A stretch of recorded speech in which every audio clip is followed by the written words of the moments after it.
Meu bom dia a todos.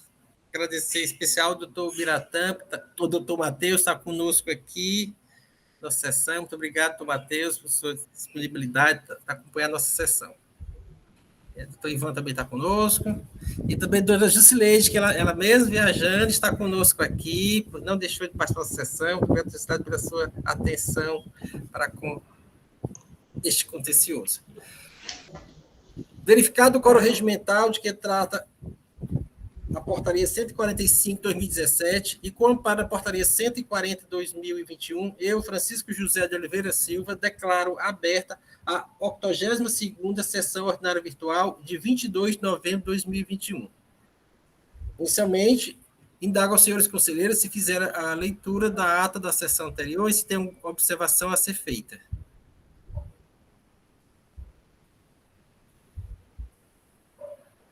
Tem alguma observação, doutora Elineide, a ser feita na ata? Não, senhor presidente. Então, a ata da sessão anterior está aprovada. Indago a secretária Silvana se tem resolução para ser disponibilizada para assinatura. Não, senhor presidente. Não havendo, vamos passar para a ordem do dia. Nosso primeiro processo em pauta hoje é o processo de recurso 14083/2014, aí 2014-13-873. Recorrente, Pedraleza, Pedreira Fortaleza Limitada, recorrido Seju. Relator, doutor Neilson Oliveira Cunha. Para fazer sustentação oral das razões recursais, doutor Ivan Falcão. E representando a Procuradoria-Geral do Estado, doutor Matheus Viana. Lembro que esse processo tem um retorno de perícia, a perícia foi requerida por ocasião da 95ª sessão ordinária do dia 31 de outubro de 2016. Com a palavra, o relator.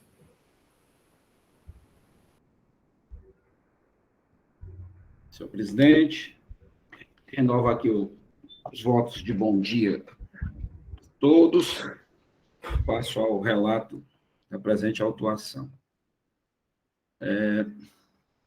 A acusação dessa autuação versa sobre falta de recolhimento do imposto, em razão de contribuir e ter deixado de lançar em sua escrita fiscal todos os documentos fiscais de saídas emitidos por ele no período de dezembro de 2013 a maio de 2014, ocasionando falta de recolhimento, do ICMS normal. Bom, autofração do imposto, cobrar imposto e multa fixada, respectivamente, em R$ 144.199,72. Período da infração, de janeiro a maio de 2014,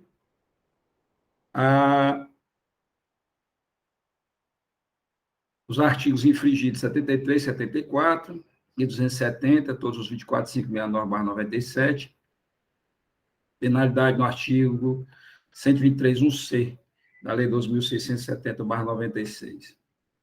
Nas informações complementares, o auditor fiscal consignou que a empresa está inscrita no CNAE 239.1501, britamento de pedras, e explora como atividade principal a extração e beneficiamento de rochas para britagem, e que a empresa detém regime especial de tributação, disciplinado pelos artigos 638 a 640 do Decreto 24.569/97, e efetivado mediante a celebração de termo de acordo número 529/2014, com vigência de efeitos retroativos de 1º de janeiro até 31 de dezembro de 2013. Aduz ainda que, de acordo com as regras determinadas nos dispositivos supracitados, fielmente ser produzido no referido termo de acordo, a empresa que optar por esse tipo de regime, ao explorar suas atividades industriais de extração e beneficiamento de rochas para a britagem, procederá, em relação à escrituração de livros fiscais e apuração do ICMS, conforme previsto no citado artigo 638 do regulamento. Também relata que, no decorrer dos procedimentos fiscalizatórios, verificou que o contribuinte não solicitou a renovação do referido regime especial no prazo estipulado da cláusula 4ª do referido termo, e também não fez até a data da lavratura do presente auto de infração, o que implica a cessação dos efeitos do tratamento tributário diferenciado, com todas as suas consequências. Aí é a redução de base de cálculo, uma carga líquida que tem, em termos de acordo. Então, aduz isso. como disse, o que implica a cessação dos efeitos do tratamento tributário diferenciado, com todas as suas consequências, a partir de 1º de janeiro do corrente ano, e que constatou ainda que a empresa informou, relativamente ao período de dezembro de 2013 a maio de 2014, a ausência total de movimentação de entradas e de saídas de mercadoria em sua FD, Sistema de Escrituração ao qual está submetida desde 1º de janeiro de 2012. Bom, diz ainda que, embora a firma tenha realizado grande quantidade de operações de saídas e entradas de mercadorias em seu estabelecimento, como se demonstra nos anexos desta informação. Cita, ademais, o artigo 276-K, chamando a atenção para a impossibilidade de retificação da FD após o início da ação fiscal. Também afirma ter realizado a reapuração do ICMS referente ao mês de dezembro de 2013, que é o inicial para a apuração de janeiro a maio de 2014, nos termos das regras fixadas no referido termo de acordo, ainda vigente e conforme o artigo 638 do Regulamento do ICMS, e pertinente ao período de janeiro e maio de 2014, período não mais alcançado pelo termo de acordo, a reapuração se deu com base nas normas gerais 60 a 63 do regulamento. Então, dezembro de 2013, para pegar o saldo, que começa lá, né, da apuração para janeiro e maio de 2014, como ainda estava, segundo a fiscalização, estava vigente o termo de acordo, ele o fez com base na cláusula do termo de acordo e também no artigo 638 do regulamento do ICMS. E já janeiro e maio de 2014 fez a reapuração normal nos termos da regra geral do artigo 60 a 63, já que não estava mais vigente, conforme a fiscalização, o termo de acordo. Aí é por causa da redução de base de cálculo, né? Um aplicou dezembro e de janeiro a maio não aplicou mais as reduções. Bom, interposta a impugnação ao feito fiscal, a julgadora monocrática decidiu pela procedência da autuação, afastando as argumentações trazidas pela impugnante, deduzindo que a empresa autuada deixou de recolher ICMS referente às notas fiscais de saídas não lançadas na FD, com base nos artigos 73 e 74, combinado com os artigos 276A, 276B, 276C, 276G, 276H e 276K do Regulamento do ICMS, aplicando penalidade no artigo 123.1, a linha C, da Lei 2.670/96. Não satisfeito com a decisão exarada em primeira instância, a autuada interpôs tempestivo recurso ordinário, em que, resumidamente, alegou que, apesar da falta de escrituração, que não é objeto do presente auto de infração, a recorrente nada devia ao fisco, pois possuidora de saldo credor em sua conta gráfica. Também diz que, na fiscalização realizada, o agente autuante desconsiderou o regime especial de tributação, sob a argumentação de que a recorrente não solicitara a renovação do mesmo, implicando na cessão dos efeitos do tratamento tributário diferenciado a partir de janeiro de 2014. Que a autoridade fiscal, ao realizar a apuração mensal do ICMS normal, mês a mês, não considerou a tributação diferenciada, e sim a tributação normal, sem a redução de base de cálculo nas notas fiscais de saída. Que o período de renovação para o ano fiscal de 2013 for realizado em 12 de julho de 2013, conforme consulta realizada ao VIPROC no site da CEPLAG, protocolo 463.8000/2013, e que a prorrogação desse regime especial referente ao exercício de 2013 recebera o número 529/2014, contudo, somente entregue ao contribuinte em 10 de julho de 2014. Aí aqui eu chamo a atenção no seguinte, essa renovação ela tem que ser anual, né? Todo ano o contribuinte tem que dar a entrada pedindo a renovação desse regime especial, né, no termo de acordo. E aí o contribuinte o fez deixa eu ver aqui, em 18 de novembro de 2013, referente ao exercício de 2013, né? Contudo, só recebeu a resposta da Secretaria da Fazenda em 10 de julho de 2014, através do termo de acordo números 529/2014. Então, esse termo de acordo, 529/2014, é referente ao 2013, ainda não é referente ao de 2014. contribuindo a entrada em 2013, já perto do final do ano, mas só recebeu em julho de 2014 a renovação desse termo de acordo de 2013. Aí ele faz a indagação.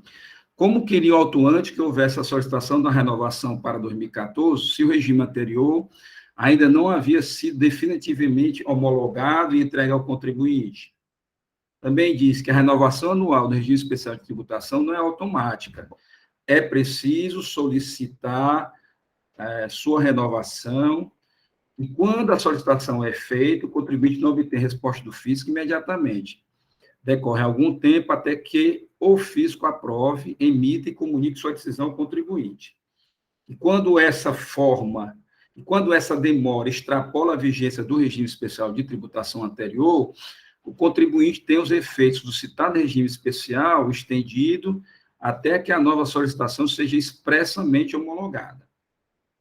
É o que ocorreu nesse caso em debate. O contribuinte ainda não havia sido cientificado da expressa homologação de seu pedido de renovação, e enquanto aguardava, continuou a operar sob as condições do regime especial de tributação anterior. Então, aqui, ele faz alusão, como deu uma entrada pedindo a renovação do regime especial de 2013, ficou aguardando a resposta, enquanto a resposta não veio, ele continuou, embora vencido aquele regime especial de tributação, ainda não homologado pela Secretaria da Fazenda, um renovado, melhor dizendo, ele continua suas operações, dando as reduções de base de cálculo no exercício de 2014, né?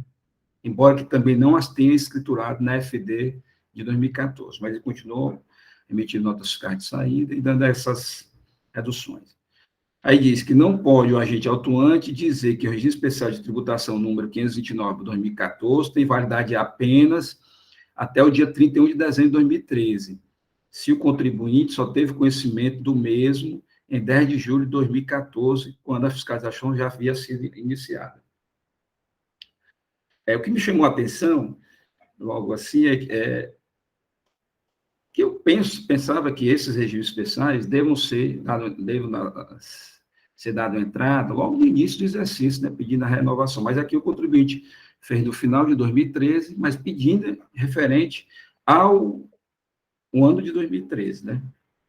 Mas ficou esperando a resposta da Cefaz, a Cefaz somente veio renovar em julho de 2014. E aí, em janeiro a maio de 2014, o contribuinte se sentiu prejudicado nesse sentido de que, pela demora da Secretaria da Fazenda, e aí ele continuou no seu regime, dando a redução da base de cálculo, né? Considerando, então, a prorrogação do regime especial de tributação anterior, com os efeitos da redução da base de cálculo nas notas fiscais de saída e o saldo credor existente em sua conta gráfica, o contribuinte, ao final do levantamento fiscal, não teria imposto a recolher e o auto de fração em questão sequer teria sido lavrado. Ao final, requer a improcedência da autuação. A assessoria processual tributária se manifestou pela procedência da autuação, aduzindo em síntese que, independentemente do regime especial de tributação número 529/2014, referente ao ano de 2013, ter ou não sido definitivamente homologado e entregue ao contribuinte, antes da autuação, deveria a recorrente ter feito a solicitação da renovação também para 2014, conforme a cláusula 4ª do regime especial, que determina seja feito anualmente o pedido de prorrogação por meio de solicitação à Coordenadoria de Administração Tributária, CATRI, com antecedência mínima de 30 dias antes do final do prazo do regime anterior. Bom, feito o feito fiscal, veio a julgamento. O feito fiscal veio a julgamento no dia 31 de outubro de 2016, por ocasião da 95ª sessão ordinária da segunda Câmara de Julgamento, e nos termos da referida ata, a turma, considerando o acatamento dos argumentos da parte em relação ao regime de tributação constante no termo de acordo, resolveu, por unanimidade de votos, baixar o feito fiscal em relação de perícia, realização de perícia, para apuração da nova base de cálculo nos termos do despacho exarado pelo conselheiro relator, que consignou os seguintes quesitos. A. refazer a conta gráfica do ICMS para o período indicado nos autos e verificar se houve falta de recolhimento de imposto, aplicando-se as notas fiscais de saída, consignadas no presente lançamento, que não foram escrituradas, a mesma regra contida no regime especial de tributação 529/2014, folhas 15 e 16 dos autos, né? Também intimar as empresas envolvidas para indicação do representante legal, visando acompanhar o andamento dos trabalhos e prestar as informações cabíveis. Acrescentar outras informações que julgar relevantes. Então, aqui a Câmara decidiu, acatou os argumentos da parte em relação ao termo de acordo, aplicação de acordo, e mandou para a perícia para que fizesse a reapuração naquele período da autuação, janeiro a maio de 2014, dando-se as reduções de base de cálculo conforme o regime especial, número 529/2014. Bom, aí veio o laudo pericial de folha 150 a 157, concluindo que o trabalho da perícia consistiu em apurar a nova conta gráfica da autuada para o período de dezembro de 2013 e janeiro a maio de 2014, conforme determinação do regime especial de tributação número 529/2014, tomando por base os valores de todos os créditos e débitos referentes aos documentos fiscais colhidos dos arquivos originais das notas fiscais eletrônicas da base de dados da Cefaz-Ceará, visto que a empresa autuada não declarou as operações de entradas e saídas de mercadorias na FD. Em atendimento à sistemática do regime especial de tributação, número 529/2014, a perícia refez a apuração da autuada para o período fiscalizado, considerando o saldo credor, dezembro de 2013, no valor de R$ 33.949,77, o qual a autuada fazia jus, que é adicionado aos créditos das notas fiscais de R$ 21.053,41 e deduzido dos débitos totais das notas fiscais de saída, R$ 131.671,69, resultou do saldo devedor total de R$ 77.123,51 de ICMS a recolher aos cofres do Estado. E aqui, o fato de ter resultado esse valor de R$ 77.123,51 resulta de uma nota fiscal, número 4961, o CFOP é 55551, vendas de bem de ativo imobilizado, no valor de R$ 280 mil, e que havia débito do imposto, porque as reduções de base de cálculo previstas nos termos de acordo se referem aos produtos vendidos pela empresa, aquilo que sai do seu processo de brita, né? E não as vendas de ativo imobilizado, não se aplica. Então, em razão dessa venda desse ativo imobilizado, se não tivesse ocorrido essa venda, a empresa não teria imposto a recolher. Mas como houve essa venda de ativo imobilizado por essa nota fiscal, e ela não goza de redução de base de cálculo, resultou, então, quando foi refeita essa apuração, ainda recolher aos cofres do Estado R$ 77.123,51.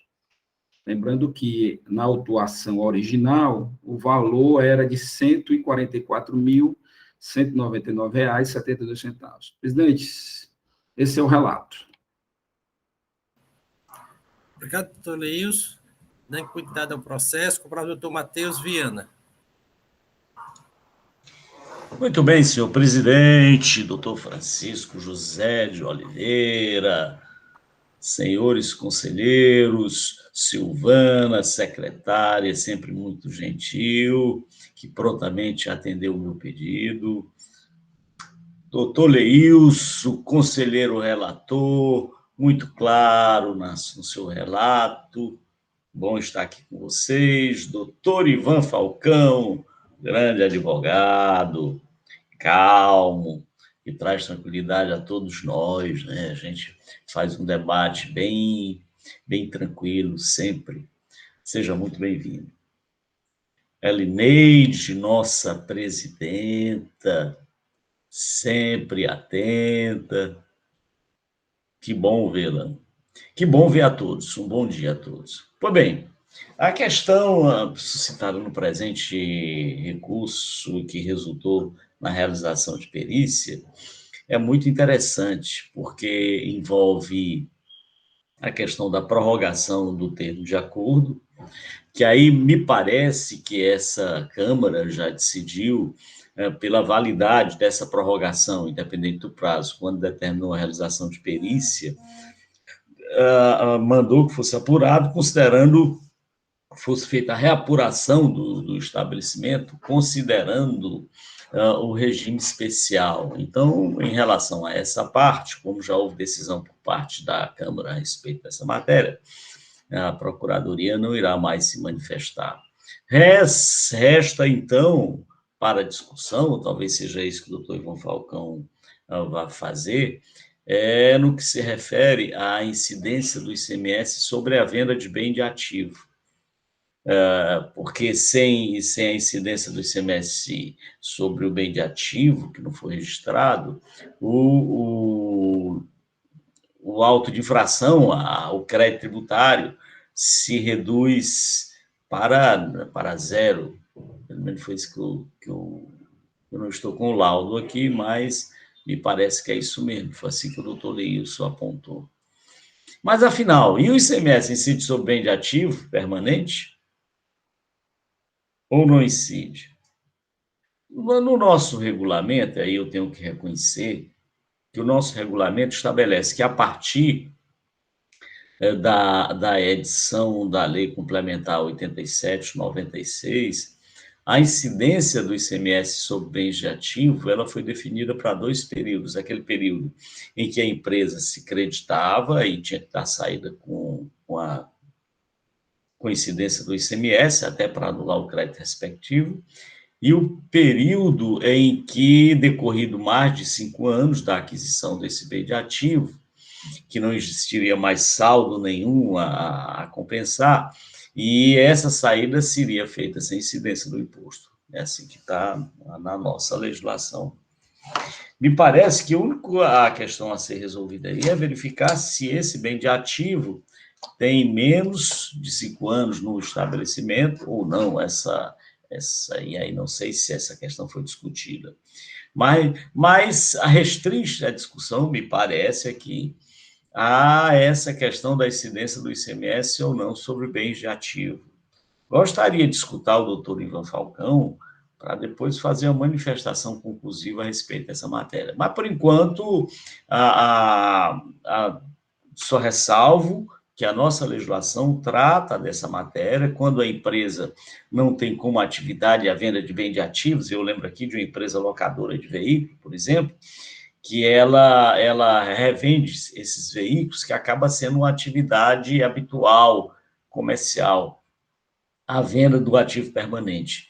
Mas, no caso de uma empresa que vende eventualmente esses bens, né, e aí não tem como atividade permanente a caracterizar a habitualidade necessária à incidência do ICMS.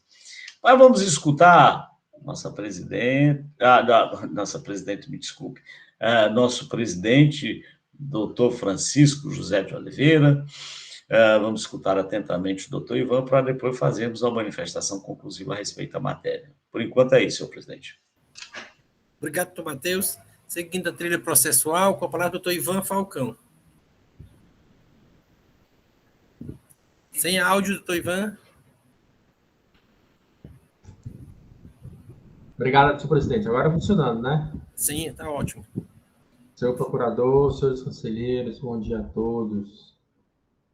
Em especial a doutora Jusleide, que está lá em Portugal, nos fazendo inveja, o friozinho, né? E a gente aqui morrendo de calor, e lá em Portugal, lá em Lisboa, está um friozinho gostoso. Bom, senhores, de fato, como o doutor procurador falou, já está decidido anteriormente a aceitação dos regimes especiais.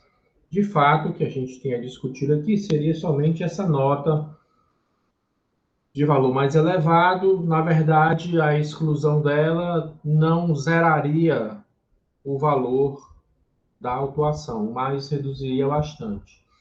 Eu estive olhando, por curiosidade, o regime especial. Sei que normalmente os regimes especiais fazem essa previsão de que o ativo imobilizado ficaria excluído das operações previstas no regime especial. Mas confesso que lendo aqui o regime especial, muito curtinho, 2 páginas só, não chega uma página e meia só, achei ele muito reduzido, não faz nenhuma manifestação aqui, não faz explicitamente nenhuma observação quanto a ativo imobilizado.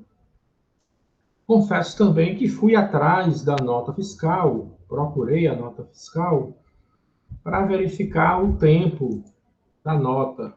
Mas, infelizmente, a consulta agora no site da Receita Federal, ela não disponibiliza todas as informações da nota, que ficaram restritas agora por conta da LGPD, ficaram restritas ao contribuinte, possuidor, né, emitente da nota, à Secretaria da Fazenda e quem tem acesso lá ao certificado, ao XML. Infelizmente, eu não tenho.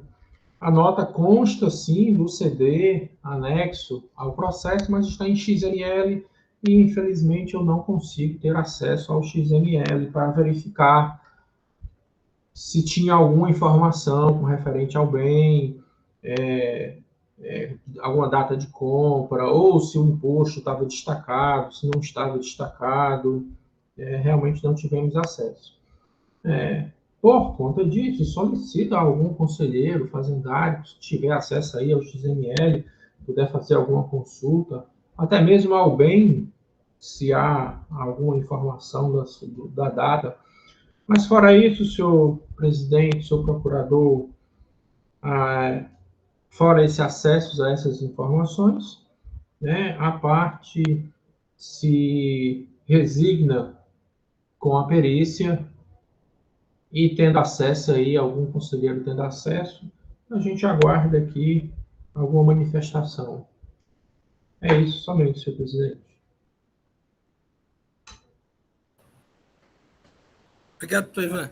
Doutor Matheus, em face da manifestação do Ivan e essa dúvida com essa nota fiscal, eu vou colocar em debate, depois eu volto para o senhor e depois do doutor Ivan, certo? Talvez algum conselheiro tenha essa informação dessa nota fiscal. Que, salvo engano, a legislação para o bem teria incidência se vendido antes de 12 meses, depois de 12 meses não teria. Se não me engano, tem essa distinção na legislação. Tem até um convênio a esse respeito. Doutor Leilson, o relator, com a palavra. Presidente, eu abri essa nota fiscal. Agora, como tem muita tela aqui aberta, presidente, quero saber onde é que ela está. Sem problema, temos tempo, doutor Leilson. É uma retroescavadeira. Eu achei estranho, confesso ao doutor Matheus, ao doutor Ivan, o fato da perícia ter levado em consideração esse débito também, do ativo, né? Nossa legislação diz que ela não tem incidência do ICMS na venda de bem de ativo.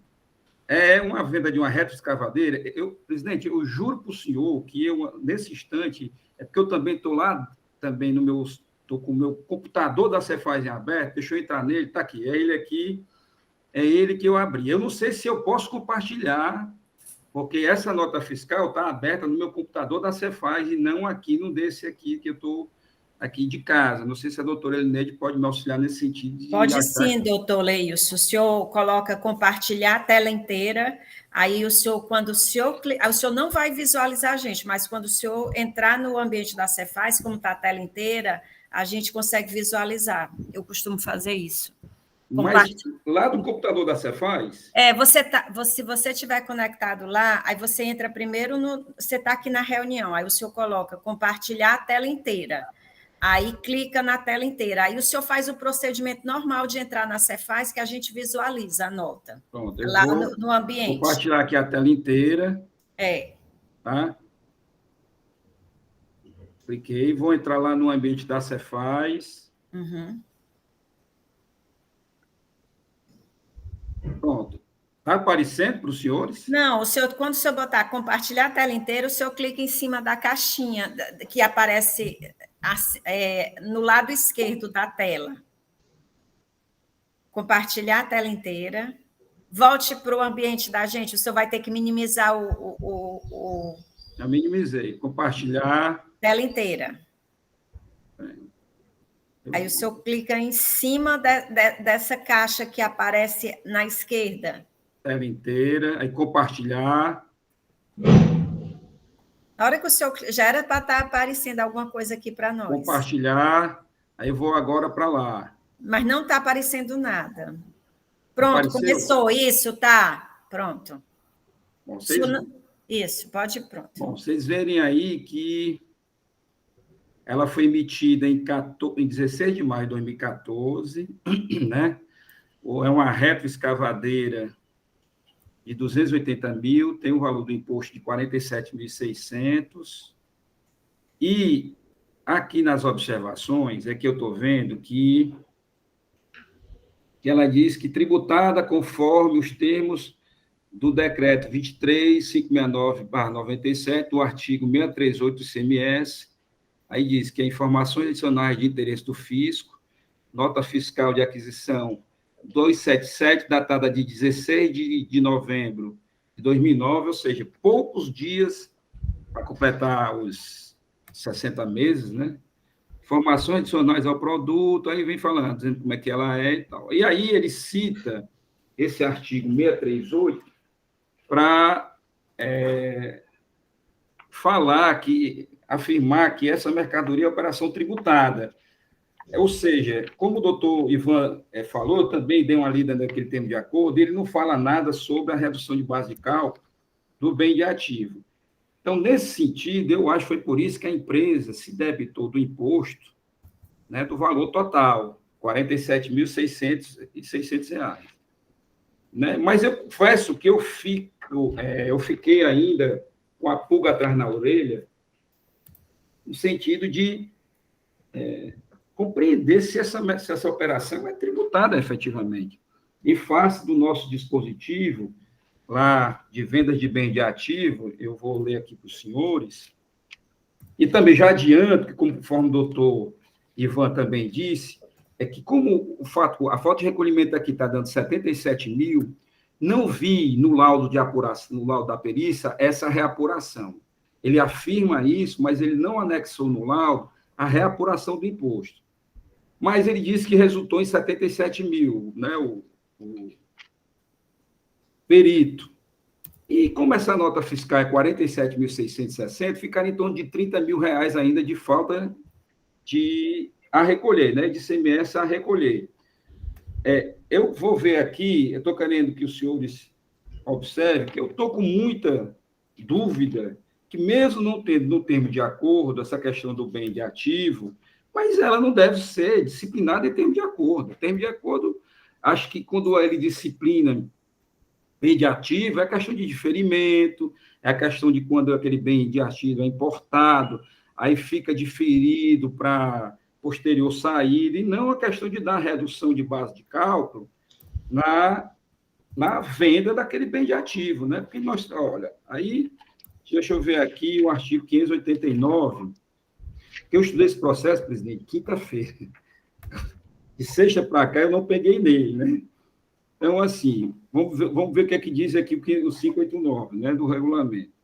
Que o ICMS devido na operação e prestações com bens do ativo permanente ou de consumo, oriundo de outra unidade da federação, será calculado com base... Aqui é diferencial de alíquota.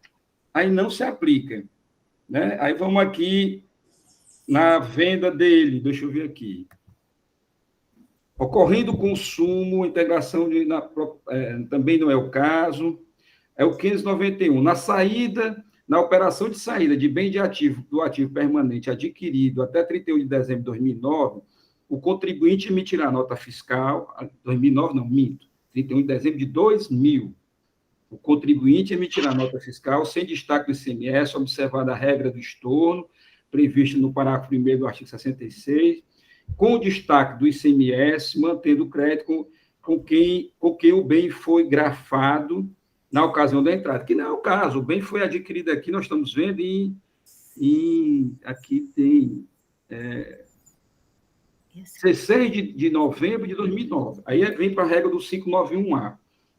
Na operação de saída de bem de ativo permanente adquirido a partir de 1º de janeiro de 2001, o contribuinte emitirá nota fiscal sem destaque do ICMS, indicando o número do documento fiscal originário de aquisição e no seu corpo informará o valor do crédito do imposto não utilizado para fim de aproveitamento pelo destinatário, quando for o caso.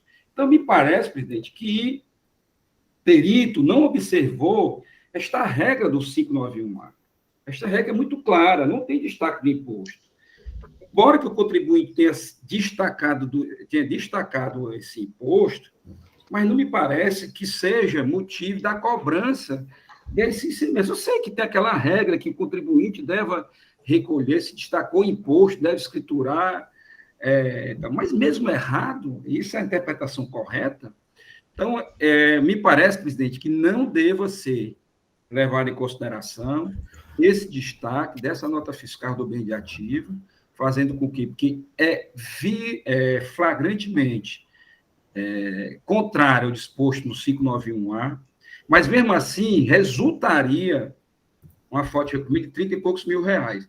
Creio que deva ser isso, presidente, porque eu estou partindo da lógica de que, como não tem aqui a reapuração no laudo pericial, mas como resultou 77 mil, e ele levando em consideração, para resultar 77 mil reais, ele levando em consideração esse débito de 47.600, se tivermos aqui a concordância do grupo para excluir essa nota de bem de ativo desse cálculo, no sentido de excluir o débito de 47.600, aí eu poderia fazer já uma mera conta aritmética de abater desses 77 mil reais o valor dos 47.600, eu acho que é isso, né?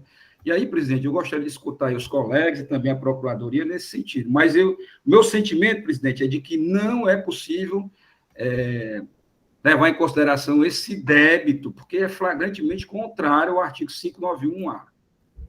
Mesmo se fosse antes dos 48 meses, também não haveria débito, o que o contribuinte vendedor do bem de ativo, antes de exaurido a parcela 48 sobre 48, que não resultaria mais nenhum crédito para o contribuinte, eu vendi na metade do ano, dos 48 meses, então eu obtive de crédito 24 sobre 48, fica ainda 24, 48 para usufruto do adquirente.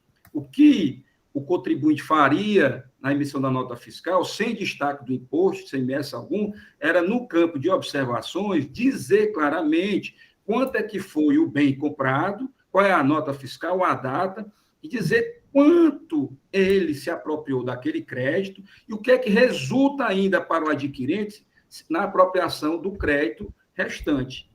Me parece que esse deve ser o procedimento. O contribuinte procedeu de forma equivocada, debitou-se de algo que não era para ter sido debitado. Era para ter, talvez, ele gerou até um crédito indevido, se a empresa que comprou se creditou, não sei também, né? A gente não pode conjecturar aqui, nesse sentido, porque ela, me parece que dentro desse espaço aí de 60 meses, quase 60 meses, né? Ela já tinha exaurido todo o seu crédito, então ela não poderia gerar esse débito, né? Então, tem essa questão também, por isso que eu quero escutar a Procuradoria nesse sentido, que pode resultar de um crédito indevido, né? No sentido de ela ter mandado para a empresa adquirente R$ 47.600, quando, na verdade, ela não poderia ter feito isso também, embora que ela não teria mais nenhum débito de imposto a recolher. Mas se ela mandou esse crédito, né, para lá, e se ela se debitar, né, então esse crédito se tornaria legítimo, porque ela se debitou. No caso concreto, a gente não tem escrituração na FD de janeiro a 2014, janeiro a maio de 2014, né? Então, nós não temos esse débito, né? Pode ser também outra linha, no sentido de manter o débito, talvez tenha aí, essa seja a lógica e raciocínio do perito, embora que ele não tenha colocado isso de forma clara lá no seu laudo pericial, é de que como ela debitou-se, e isso possivelmente possa ter gerado um crédito, então ele manteve esse débito na empresa, já que a empresa, além de o 591A não permitir mais nenhum débito de imposto na venda de bem de ativo, e também para a empresa ter se já exaurido o prazo para ter se aproveitado os 48 avos, né, de parcela aí de crédito, e aí ele manteve. Então, presidente, assim, de início, como eu disse, eu ficaria contrário a esse débito nessa reapuração, mas tem também esse outro lado, por isso que eu gostaria de escutar aí também a Procuradoria e os colegas nesse sentido. Obrigado, doutor Leilson. Doutor Leilson, gostaria de ouvir a PGE. Doutor Ivan quer fazer um esclarecimento adicional, depois eu passo para o doutor Biratã. Doutor Matheus. Somente esclarecer, doutor Leilson, que o levantamento da perícia está na página 154. Ela fez lá uma contazinha lá que dá para verificar. Somente, senhor presidente. Obrigado, doutor Ivan. Doutor Matheus, o senhor quer se manifestar agora ou quer ouvir mais os debates? Senhor presidente, senhores conselheiros, pela manifestação do doutor Leilson, em que ele foi certeiro ao fazer a afirmação contida no regulamento do ICMS, que com base na Lei Complementar 87 e alterações posteriores, deixou de forma muito clara o que já vinha sendo decidido pelos tribunais, ou seja, é que não há incidência do ICMS na venda de bens de ativo imobilizado, a não ser, repito, naqueles casos em que fica caracterizada a habitualidade, ou então, quando o bem de ativo, e a nossa legislação esclarece, ele é vendido no período anterior a 12 meses. Porque até 12 meses é considerado um bem novo. Né? É o caso de veículo, vende um veículo com menos de 12 meses, é considerado um veículo novo para fins de incidência do ICMS. Mas não é o caso dessa operação, até porque a aquisição desse bem se deu em 2009, ou seja, é posterior àquela regra de transição a que me referi, que estabelecia que se fosse adquirido antes de 2000, acho que 2000, não é isso? Haveria incidência do ICMS por conta do crédito que havia sido aproveitado. Não é o caso, então, aqui.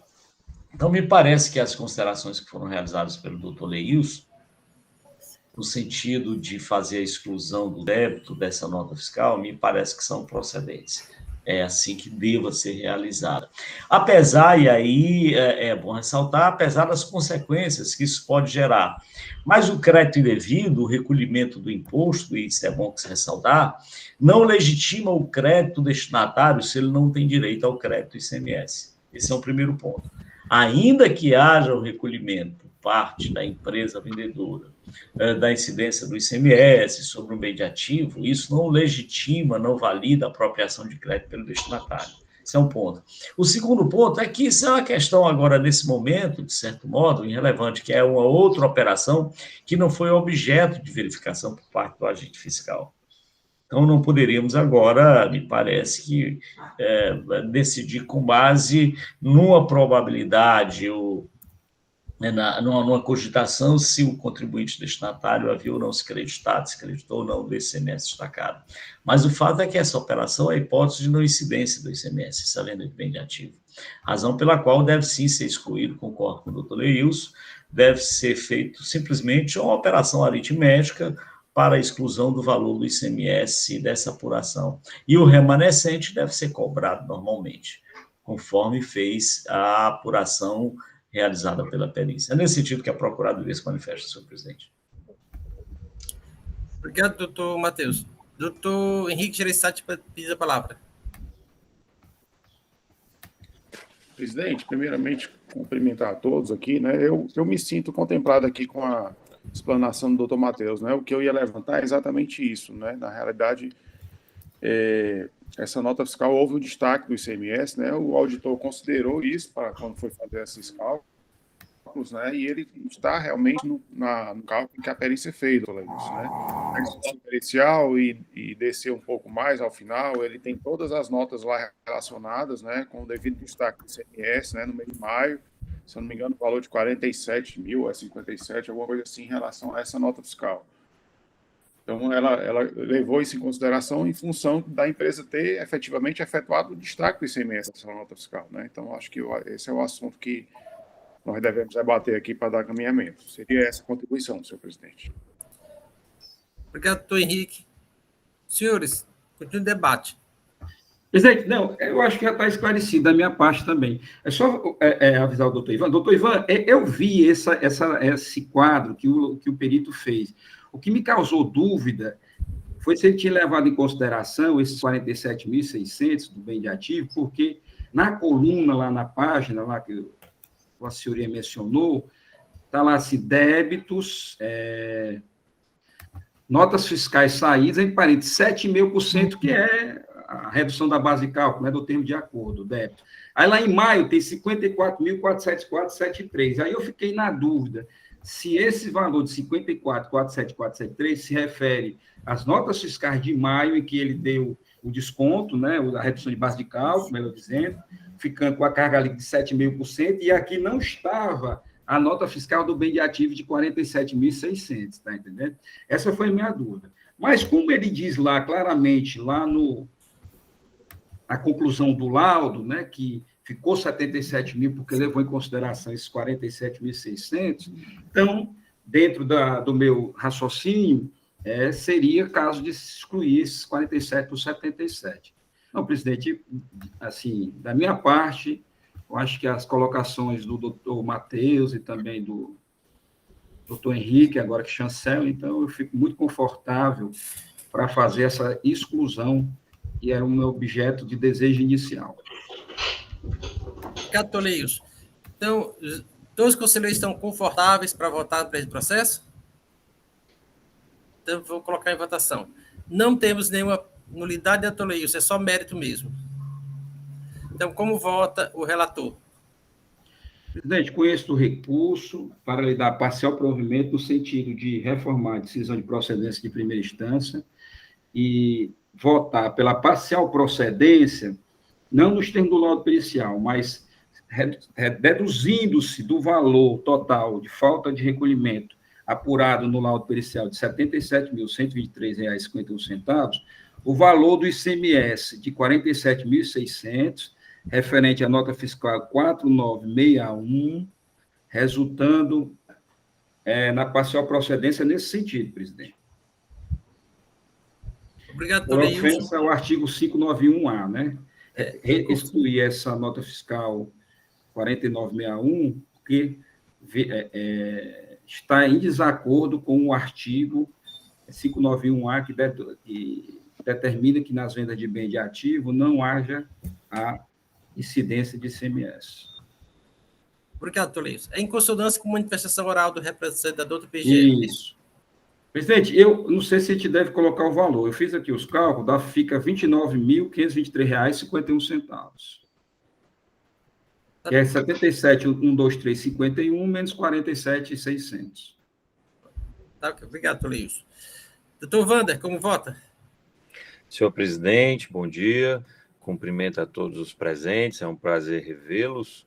E no processo em análise e discussão, eu sigo o relator, acompanho integralmente o relator, senhor presidente. Obrigado, doutor Wander. Doutora Jusileide. Meu bom dia a todos, seu conselheiro, meu presidente, doutor Matheus, doutor Ivan. Como realmente aqui está bastante frio, 7 graus, e a tendência aqui é para o final, alguns dias, a partir de amanhã, 3 graus.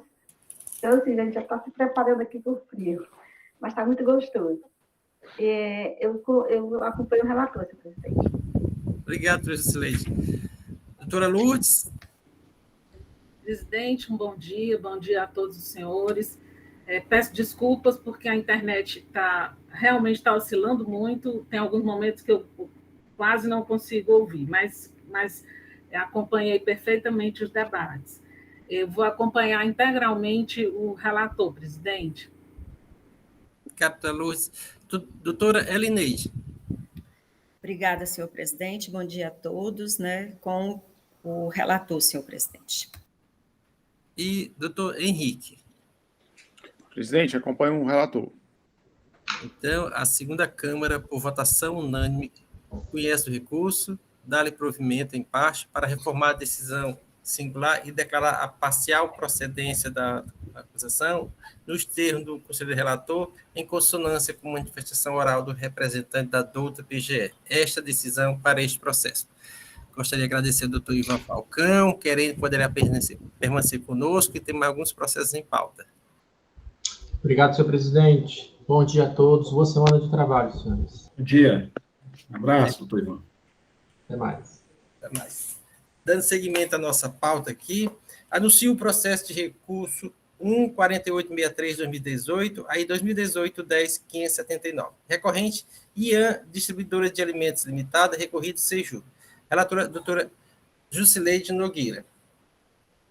Quem está a palavra?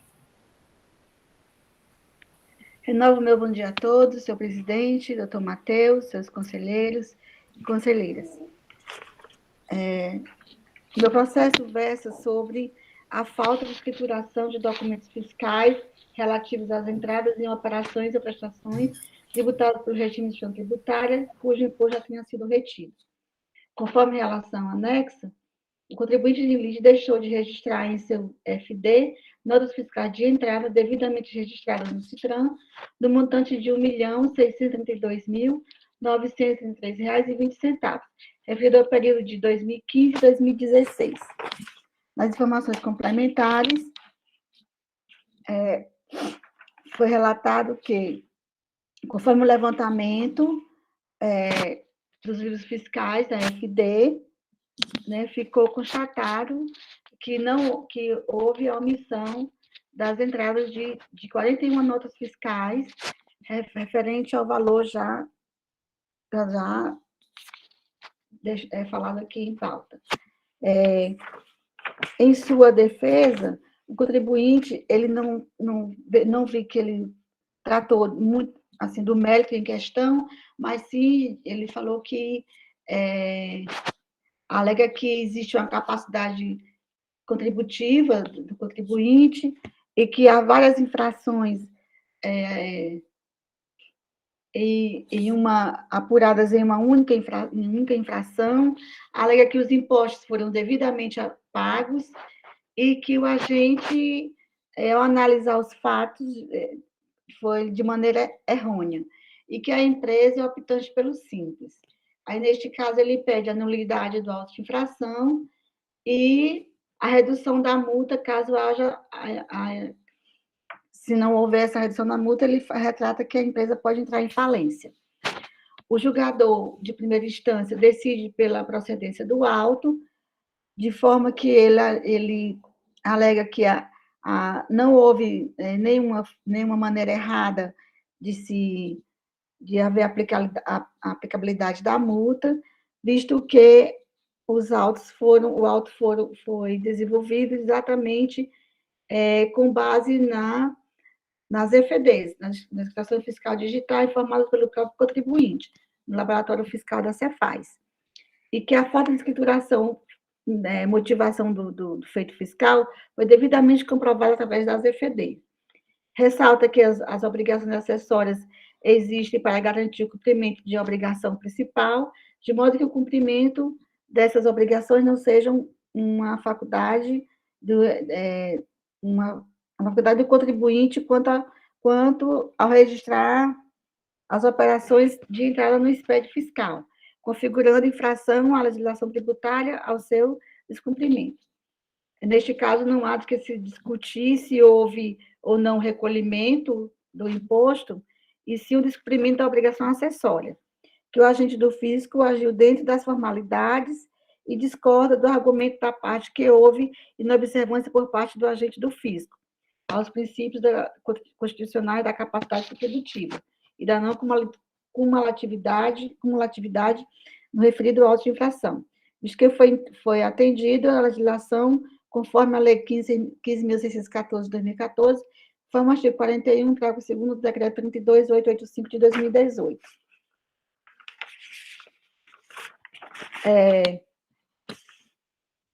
E conforme consultado o cadastro da Cefaz, a empresa ela é enquadrada no regime normal, obrigada a EFD, a partir de 1 de 1 de 2019, com amparo no convênio C43/2006, incorporado ao regulamento CMS por meio do decreto 29.041 de 2007. Requer o enquadramento da penalidade determinada no artigo 123.3G da Lei 12.670/96, que considera a mais específica para a ação fiscal, e decide pela procedência da acusação fiscal, aplicando a penalidade do decreto no artigo 126 da Lei 12.670/96, alterada pela Lei 13.418 de 2003.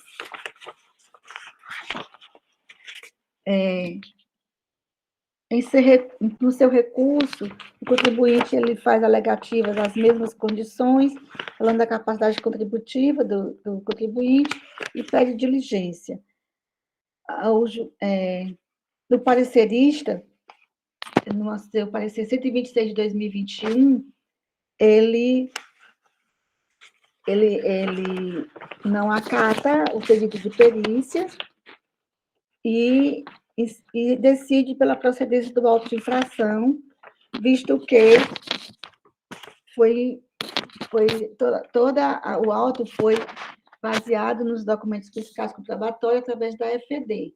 Então, não tem por que se falar em diligência e também em perícia, né? Ele indefere a perícia e também fala que não há como se fala, ele reenquadra também a penalidade do 123G por ser a mais específica por falta de escritação fiscal nas entradas de mercadoria. E decide pelo recurso ordinário, negando o provimento, que seja mantida a decisão singular de procedência do auto de infração. Esse é o relato, senhor presidente.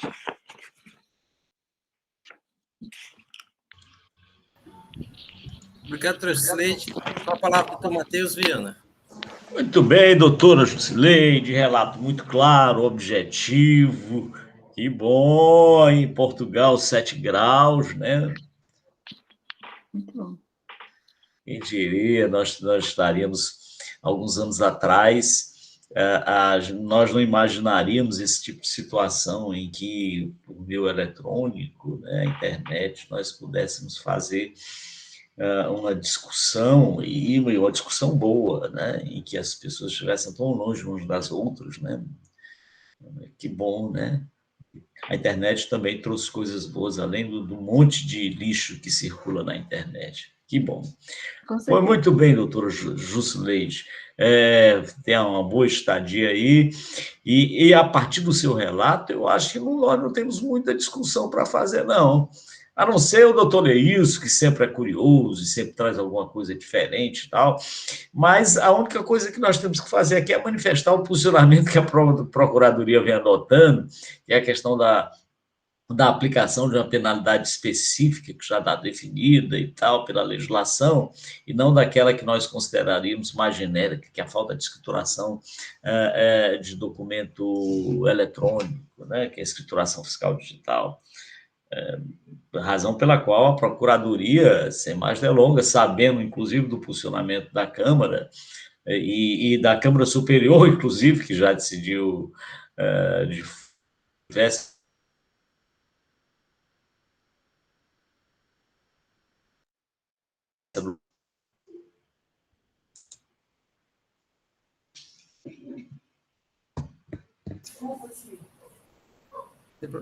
Obrigado, doutor Matheus.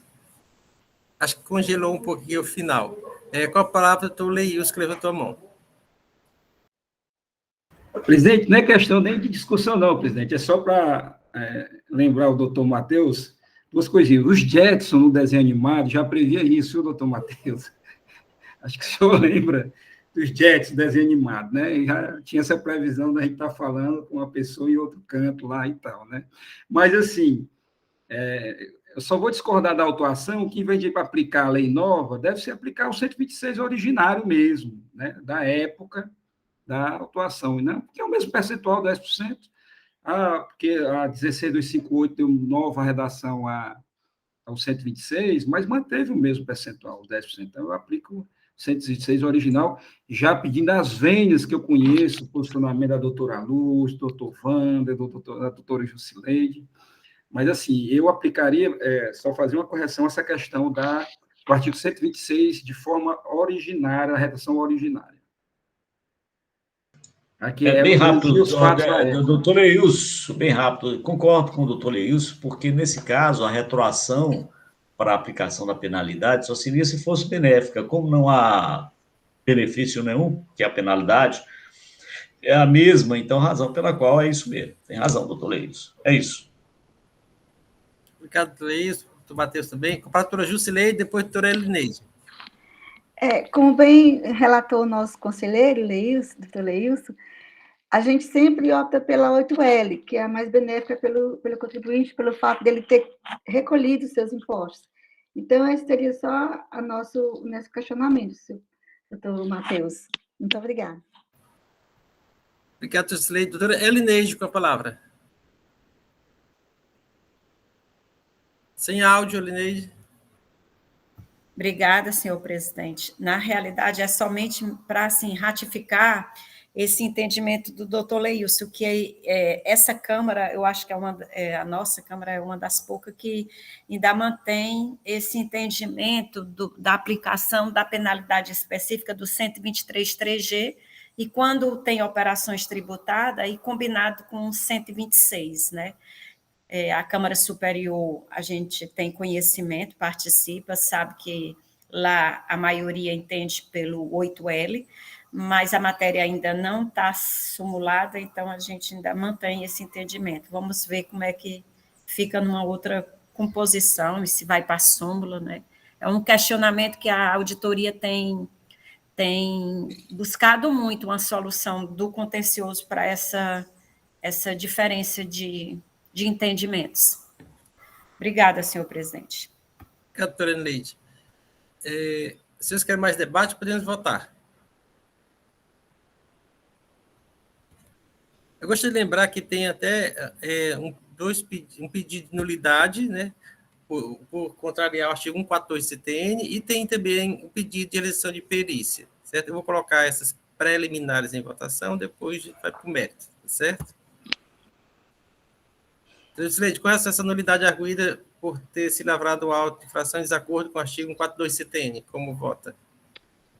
Senhor presidente, eu afasto, visto que o contribuinte ele se posicionou em sua defesa, né, alegando capacidade contributiva, e também por todas as informações prestadas no auto foram com base na FD, a explicação fiscal que o próprio contribuinte ele, né, apresentou aos laboratórios da Cefaz.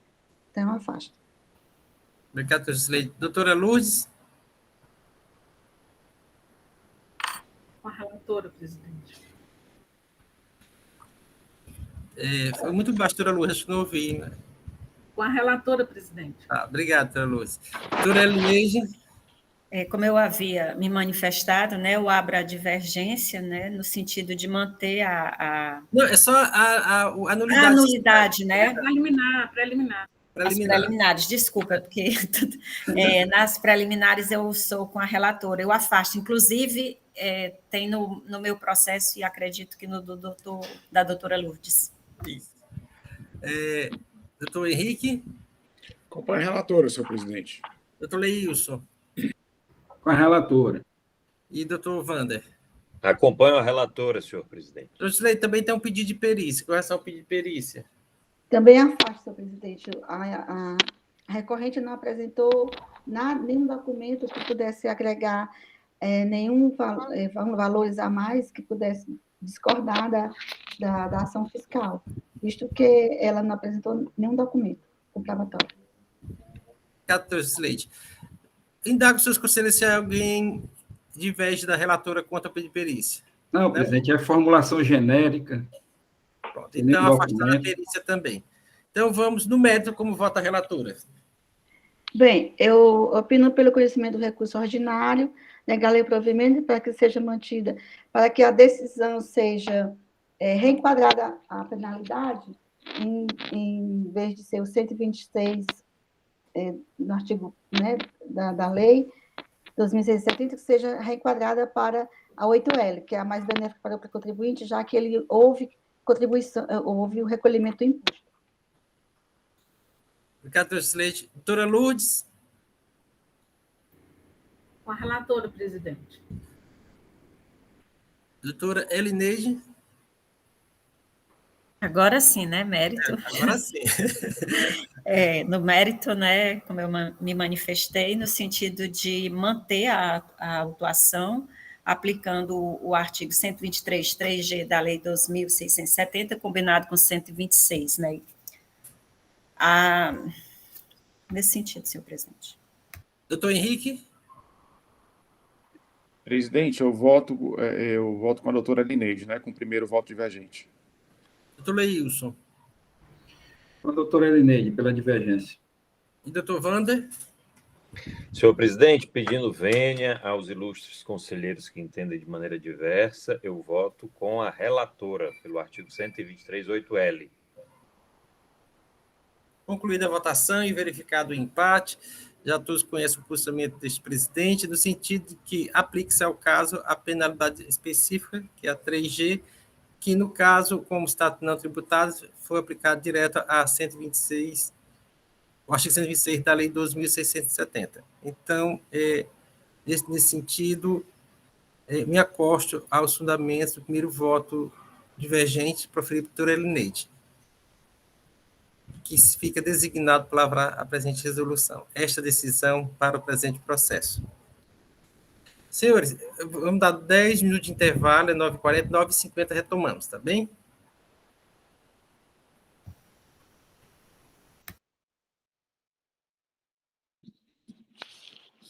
Senhor presidente, aqui são exatamente... Deixa eu ver aqui.